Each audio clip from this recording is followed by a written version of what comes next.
I think today was one of my favourite days of our holiday so far. So after breakfast, we headed off to a town called Falaise. Now, today really is the point where our quest to learn about William the Conqueror begins. Falaise Castle is where William was born in either 1027 or 1028. Nobody's quite sure. That's nearly 1,000 years ago. I mean, how insane is that? And I was asked if following in William's footsteps was the intention of our holiday, and it really wasn't. But it feels like it's become a bit of a side quest, and I kind of feel I owe it to my surroundings to pursue it. I know very little about him other than the Battle of Hastings and Harold got shot in the eye. And here's a bit of graffiti from either guards or prisoners, just shows that we all want to leave our mark. And it was free to walk around the ramparts, which is always fun, but you have to pay to go inside the castle, and we decided we didn't want to do that.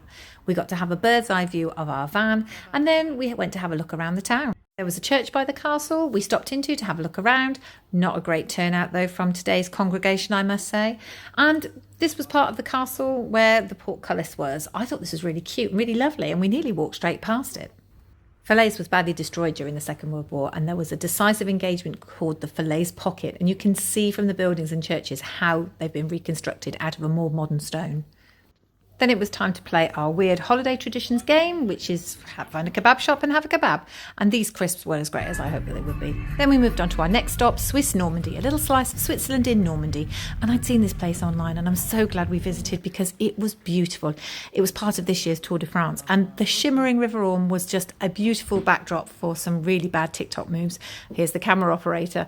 And after a little discussion as to what we were going to go and do, we quickly decided that we weren't rock climbing. We opted for pedalos instead, and it was so much fun, even more so when the girls were adamant they wanted to pedal, although as a bit of a control freak I did find it quite hard to relax, especially when confronted by hostile pirate behaviour from another vessel who quite clearly had designs on our boat.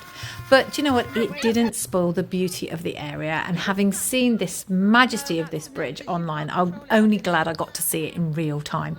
And I definitely feel there is some very deep-seated internal struggle I've got when it comes to bridges, but that was beautiful.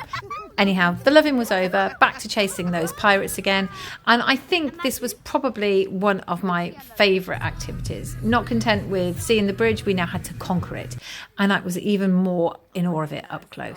I can never work out how you actually would start a construction like this. Anyhow, in typical Barnet fashion, we chose the hardest route to get to the top, but it really was well worth it. I mean, I could have soaked up that view for hours. It literally made you feel like on top of the world. And then it was time to descend back down the hill. We headed back to the gîte, picked up some parsley from the garden, made some pasta. Then it seemed to be time to dress up as Mum. I'm not quite sure what I actually done to deserve this bullying, probably because I was beating them all at Uno, I don't know. Anyhow, until tomorrow, bye for now.